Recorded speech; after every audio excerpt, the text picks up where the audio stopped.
بسم اللہ الرحمن الرحیم۔ السلام علیکم۔ امید ہے آپ لوگ خیریت سے ہوں گے۔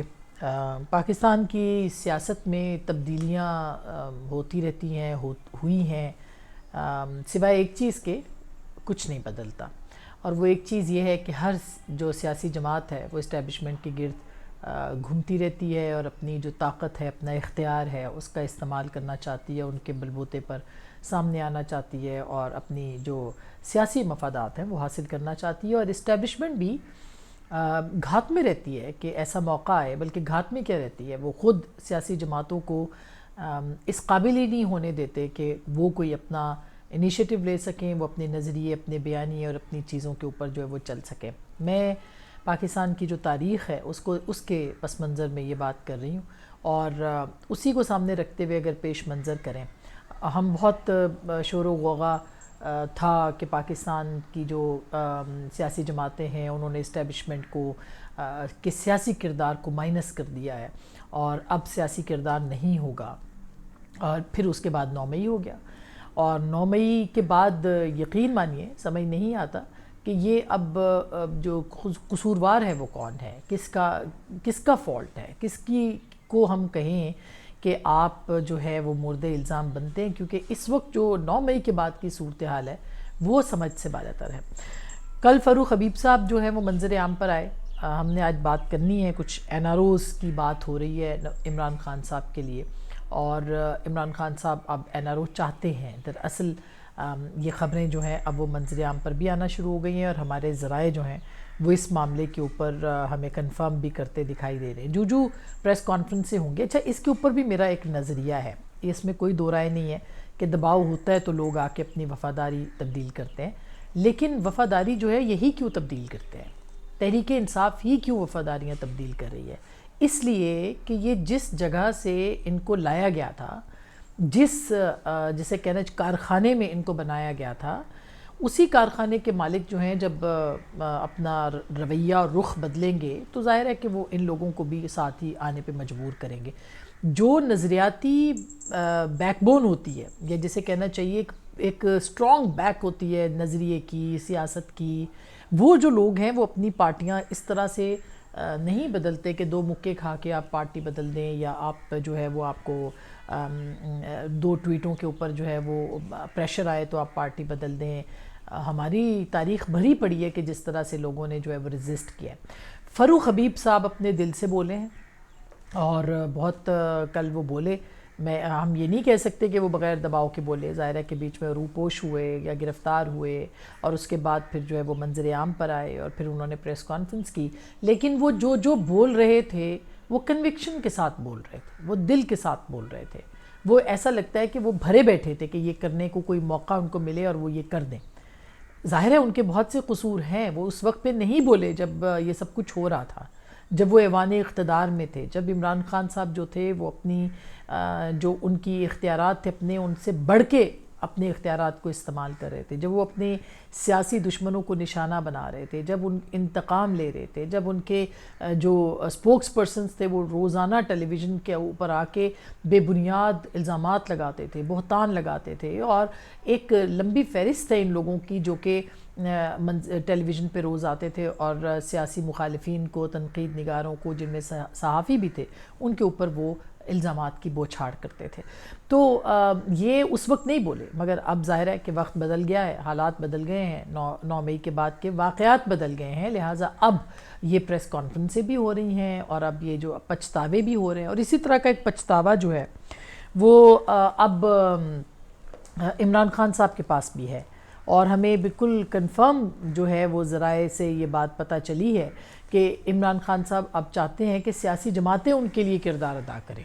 سیاسی جماعتیں ان کے لیے بات چیت کریں، اور وہ ان کو ریلیف لے کے دیں۔ یعنی ظاہر ہے کہ جب وہ بات کریں گی اور وہ کہیں گی کہ اچھا ٹھیک ہے، ہم آپ سے بات کرنے کے لیے تیار ہیں، یا ہم جو بھی بات چیت یا مذاکرات ہیں اس کے لیے تیار ہیں، جو کہ پہلے وہ کہتے تھے اور عمران خان صاحب نہیں مانتے تھے۔ وہ کہتے تھے جو ڈاکوؤں کے ساتھ میں کیسے بات کروں، اور یہ چور ہیں، یہ ڈاکو ہیں، یہ انہوں نے ملک کو لوٹا ہے، انہوں نے یہ کیا ہے، یہ غدار ہیں، یہ پتہ نہیں کیا۔ یعنی عمران خان صاحب جو ہیں وہ وربلی جو سمجھے کہ جو سیاسی گالیاں تھیں وہ ساری کی ساری وہ سیاسی گالیاں دیتے تھے،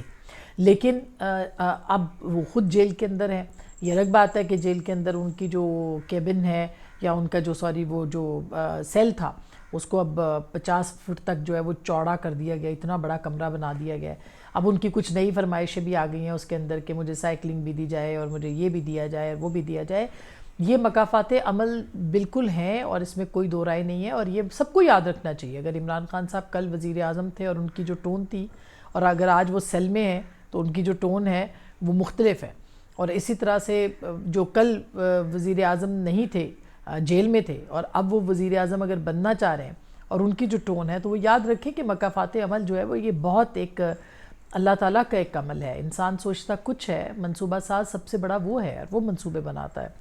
تو یہ آج سائفر کے اندر بھی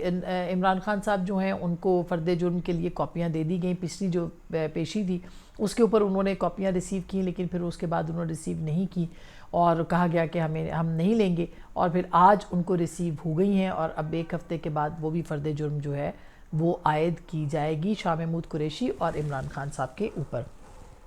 شاہ محمود قریشی صاحب کا تو میں نے دیکھا کہ ان کے اوپر ہوگی, اور اگر یہ ہوا تو ظاہر ہے کہ ایک نیا کیس جو آفیشیل سیکرٹ ایکٹ کا ہے اس کے اندر بھی فرد جرم عائد ہو جائے گی, اور یہ جو معاملہ ہے یہ بھی کافی آگے بڑھ جائے گا. اور آفیشیل سیکرٹ ایکٹ جو ہے وہ ظاہر ہے کہ اس کے تحت قوانین بہت سخت ہیں اور اس کے اندر سزائیں بھی بہت سخت ہیں. جہاں تک اس بات کا تعلق ہے بھی کہ عمران خان صاحب NRO, تو کل ہمارے پروگرام میں شعیب شاہین صاحب جو تھے وہ تشریف لائے تھے, اور شعیب شاہین صاحب بڑے ایک معتبر نام ہے, برے وقت میں عمران خان صاحب کے ساتھ کھڑے ہیں, جب ان کے ساتھی چھوڑ کے جا رہے ہیں وہ ہیں نعیم حیدر پنجھوتا ہیں. ان سب یہ حالانکہ وہ ینگ لائر ہیں, لیکن بہت سارے اور بھی لوگ ہیں جن کا میں نام نہیں اس وقت میرے ذہن میں آ رہا, لیکن یہ لوگ ان کے ساتھ کھڑے ہیں. تو انہوں نے میرے پروگرام میں ایک سوال کو جو ہے وہ اپرچونٹی بنایا, اور ایک ظاہر ہے کہ ایک بڑی خبر انہوں نے دی کہ انہوں نے ریسنٹلی ان کی جو ملاقات عمران خان صاحب کے ساتھ ہوئی تھی, تو انہوں نے کہا کہ میری ان سے ملاقات ہوئی اور عمران خان صاحب نے مجھے کہا ہے کہ آپ سیاسی جماعتوں سے بات کریں کہ وہ بات چیت کے لیے تیار ہیں. اور یہ ظاہر ہے کہ یہ پہلے وہ مشروط کرتے تھے کہ فوراً الیکشن کرائیں, اب وہ ایک غیر مشروط جو بات چیت ہے اس کے لیے تیار ہیں, اور سیاسی جماعتوں کو چاہ رہے ہیں کہ جی ملک کے لیے ہم اپنا کردار ادا کریں. جو شعیب شاہین صاحب نے کہا یہ ملک کا کردار ادا ہو رہا تھا, اگر آپ کو یاد ہو یہ مذاکرات ہو رہے تھے, یہ مذاکرات الیکشن کے لیے سپریم کورٹ نے ایک اپرچونٹی دی تھی, مگر عمران خان صاحب جو ہیں ان کی ٹیم کچھ جب بات طے ہو جاتی تھی عمران خان صاحب کے پاس جاتے تھے تو وہ اس کو گارنٹی دینے سے انکار کر دیتے تھے. وہ کیا ہوتا تھا, ان کو کون منع کرتا تھا, وہ کس سوچ کے حامل تھے, وہ کس چیز کے زیر اثر تھے, ظاہر ہے ان کی گارنٹی لینے کو پارٹی میں بھی کوئی تیار نہیں تھا, اگر وہ اسٹیبلشمنٹ سے بات چیت کریں یا ان سے بات چیت کریں. ابھی میں نے آپ کو یہ بتانا ہے کہ اسٹیبلشمنٹ کے ساتھ بھی ان کی جو گفتگو ہے وہ کہاں تک ہے. تو ایک ان کی طرف سے یہ پیغام کل سیاسی جماعتوں کے نام آیا ہے. کل مولانا فضل الرحمان اور زرداری صاحب کی بھی بہت اہم میٹنگ ہوئی ہے, اور پیپلز پارٹی یہ چاہتی ہے کہ دیر سے ہو جس طرح بھی ہو, لیکن جو سیاسی سوچ کے حامل لوگ ہیں, اور یاد رکھیں ہمارے ایک انٹرویو میں آصف علی زرداری صاحب نے فرمایا تھا کہ یہ سیاسی پارٹی نہیں ہے, یہ سیاسی لوگ, یہ سیاسی شخصیت نہیں ہے. عمران خان ایک کھلاڑی ہے, سیاستدان نہیں ہے. تو سیاسی سوچ سے مراد ان کی شاہ محمود قریشی ہوگی, سیاسی سوچ سے مراد ان کی جو ہے وہ دیگر لوگ ہوں گے, لیکن کم از کم عمران خان صاحب جب تک اس بات کا پچھتاوے کا اظہار نہیں کریں گے, ریگریٹ نہیں کریں گے, جب تک کبھی نواز شریف صاحب واپس آئیں گے, اور ظاہر ہے جب وہ واپس آئیں گے تو یہ ان ساری باتوں کے اوپر وہ بھی جواب دیں گے, سوال کریں گے ان سے لوگ, اور وہ چاہتے بھی ہیں جو ہمیں ذرائع بتاتے ہیں کہ وہ ڈائیلاگ کی طرف جائیں, الیکشن کے بعد جائیں, لیکن وہ جانے کو تیار ہیں ڈائیلاگ کے لیے, اور زرداری صاحب تو پہلے سے ٹرائی کر رہے ہیں. تو میرا خیال ہے کہ اس کے اوپر بات ہوگی, لیکن پہلے عمران خان صاحب کہتے تھے مشروط, اب وہ کہتے ہیں غیر مشروط, اب وہ کہتے ہیں ملک اور قوم کے لیے. دراصل وہ جیل کے اندر جو ہے وہ ان کو وہ نکلنا چاہتے ہیں. ہماری اطلاعات ہیں کہ ان کے جو خاندانی ذرائع ان سے ملتے ہیں, انہوں نے ان سے کہا کہ اگر آپ 6-7 مہینے کا پیریڈ جو ہے وہ اور گزر جاتا ہے تو سیاسی طور پر بہت بہتر ہو جائے گا, یعنی گفتگو کے دوران. تو جس پہ عمران خان صاحب نے کہا کہ یہ اب نہیں, یہ اب اس طرح کی بات نہیں ہو سکتی ہے, یعنی کہ وہ تیار نہیں ہے جیل کے اندر اتنا طویل عرصہ اور گزارنے کے لیے. ابھی ان کو 5 اگست کو وہ اریسٹ ہوئے تھے,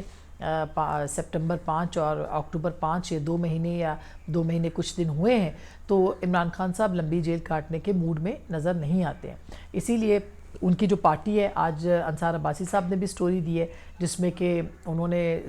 زور دیا ہے صدر علوی کے اوپر کہ وہ اسٹیبلشمنٹ کے ساتھ رابطہ کریں، وہ ان سے بات چیت کریں اور ان کے ساتھ مذاکرات اور ڈائیلاگ کا عمل جو ہے وہ بحال ہو. یہ یاد رہے کہ جو اسٹیبلشمنٹ ہے اس سلسلے میں، یہ انصار عباسی صاحب کی سٹوری بھی ہے اور ہمیں بھی ہمارے ذرائع نے کنفرم کیا ہے کہ وہ اس معاملے کے اوپر عمران خان صاحب کے ساتھ قطعی طور پر کوئی بات کرنے کو تیار فی الحال نہیں ہے. اور اس کی وجہ سب سے بڑا 9 مئی کی جو بغاوت تھی، میوٹنی تھی، تشدد تھا، اور اس کے اوپر پارٹی رہنما جو ہیں وہ پچھتاتے ہیں اور وہ اپنے ریگریٹس کا اظہار کرتے ہیں. انہوں نے عمران خان صاحب کو بھی یہ بات کہی ہے کہ پارٹی کو اتنا نقصان پہنچا ہے کہ جتنا نقصان کسی بھی طرح سے کوئی اور نہیں پہنچا سکتا تھا. مگر اس وقت عمران خان صاحب جو تھے وہ کس کے اشاروں پہ تھے، وہ کون سے ایسے موکل تھے جو ان کو مشورہ دے رہے تھے، کون سے ایسے ان کے دوست تھے، کون سی ایسی کوئی شخصیات تھیں، وہ روحانی تھیں یا جو بھی ان کو مشورے دے رہی تھیں. میرا خیال ہے کہ یہ ایک سیاسی طور پر ایک بہت ہی غیر دانشمندانہ فیصلہ تھا جو اس دن 9 مئی کو انہوں نے کیا، اور وہ تشدد کا رستہ تھا، وہ رستہ انہوں نے اختیار کیا. اور شاید مس کیلکولیشن بھی ہوگی، ہٹ درمی بھی ہوگی، لیکن اس کا نقصان اب پارٹی کو اٹھانا پڑ رہا ہے. اور اس کا بلا تردد جو ہے وہ پارٹی کے رہنما اس بات کا اظہار کرتے ہیں. آج بھی ایک ملاقات آپ نے دیکھی ہوگی، رؤف حسن صاحب اور جو عمیر نیازی صاحب ہیں یہ صدر علوی سے ملے ہیں اور بالکل اس معاملے کے اوپر ہماری اطلاعات ہیں کہ ضرور بات ہوئی ہے کہ آپ جو ہے وہ اپنا پروسیس شروع کریں. مگر علوی صاحب جو ہیں وہ 1-2 دفعہ پہلے بھی انیشیٹ کر چکے ہیں اس طرح کے معاملات، ان کو کوئی فائدہ نہیں ہوا تھا، رادر ان کو امبیرسمنٹ ہوئی تھی. عمران خان صاحب آخری وقت پر جو ہے وہ اسٹیبلشمنٹ کے ساتھ بات چیت کر کے وہ اپنی بات سے پھر گئے تھے. اس میں ایک مشہور جو میٹنگ تھی وہ تو آپ کو پتہ ہی ہے کہ جنرل باجوہ کی میٹنگ تھی جو کہ انہوں نے کروائی تھی، اور وہ 4 گھنٹے کی ملاقات تھی جس کا حال ہی میں ہمارے انٹرویو میں اشارہ بھی دیا تھا خواجہ آصف صاحب نے کہ وہ 4 گھنٹوں میں کیا طے پایا تھا، بہت کچھ طے پایا تھا. پھر ایونچولی اس سے پہلے بھی، اور پھر وہ 4 گھنٹے کی جو ملاقات تھی اس کے بعد پھر تاحیات آرمی چیف بنانے کی آفر بھی عمران خان صاحب نے باجوہ صاحب کو دی تھی. تو انہوں نے کوششیں کی بہت سی، لیکن وہ بارآور ثابت نہیں ہوئیں. تو اب عمران خان صاحب انہی سیاسی جماعتوں سے NRO چاہتے ہیں جن سیاسی جماعتوں کو وہ پہ الزام لگاتے تھے کہ وہ NRO کی جماعتیں ہیں، وہ NRO لے کے آئی ہیں، اور ان پہ الزام لگاتے تھے کہ وہ چور ہیں، ڈاکو ہیں، وہ مر جائیں گے، وہ مر جانا پسند کریں گے مگر ان چوروں ڈاکوؤں کے ساتھ بیٹھنا پسند نہیں کریں گے. 4 سال اسمبلی کے انہوں نے کسی سے سلام دعا نہیں کی، کسی سے ہاتھ نہیں ملایا، ہینڈ شیک نہیں کیا. نفرت اور ایک غصہ اور ایک عناد جو تھا وہ عمران خان صاحب جو ہے وہ دکھاتے رہے، مگر وہ کبھی سیاستدان بنے ہی نہیں. پتہ نہیں آگے وہ، اب ظاہر ہے ان کی عمر بھی ہو گئی ہے 70-72 سال، اب اس سے آگے کیا وہ سیاستدان بنیں گے، اس سے آگے کیا وہ سیکھیں گے، وہ کس طرح سے لوگوں کو چلیں گے. وہ ایک اپرچونٹی ضرور ڈھونڈنا چاہتے ہیں جیسے دیگر جماعتیں بھی ڈھونڈتی ہیں. تو وہ اپرچونٹی ان کو اس لیے ملنا بہت مشکل ہے کیونکہ عمران خان صاحب نے تمام حدیں جو ہے وہ کراس کی ہیں، تمام کی تمام حدیں. انہوں نے ایک آرمی چیف کے خلاف بغاوت کا الزام ہے ان کے اوپر میوٹنی کا، اور اس کے ساتھ ساتھ فوج کو اکسانے کا، اس کے ساتھ ساتھ جو تشدد، سب سے بڑا جو میرے لیے ایک سب سے بڑا مسئلہ ہے وہ یہ ہے کہ بطور ایک پولیٹیکل سائنس کے اسٹوڈنٹ کے، کہ اگر آپ سیاست کو اس طرح کی گروپس کی صورت میں ایک موب مینٹیلٹی کے ساتھ چلائیں گے تو وہ سیاست نہیں رہے گی، وہ پھر تشدد بن جائے گا اس میں. اور پھر جو کالعدم تنظیمیں ہیں یا خدا نہ خواستہ یا جو دیگر ہیں ان میں کیا فرق رہ جائے گا. تو تشدد نہیں ہونا چاہیے جو کہ 9 مئی کو ہوا، اس سے پہلے بھی ہوئے، دھرنوں کے دوران بھی ہم نے دیکھے، دیگر معاملات پہ بھی. لیکن یہ جو ہوا یہ 9 مئی کو، یہ میرا خیال ہے کہ ایک ایکسٹریم چیز تھی، اس میں ٹارگیٹڈ چیزیں تھیں، اس میں الٹیمیٹ گول جو تھا وہ آرمی چیف کو ہٹانا تھا. تو جب بغاوتیں ناکام ہوتی ہیں تو پھر یہ تو ہوتا ہے. تو اب تک کے لیے اتنا ہی. اپنا بہت خیال رکھیے گا. اللہ نگہبان.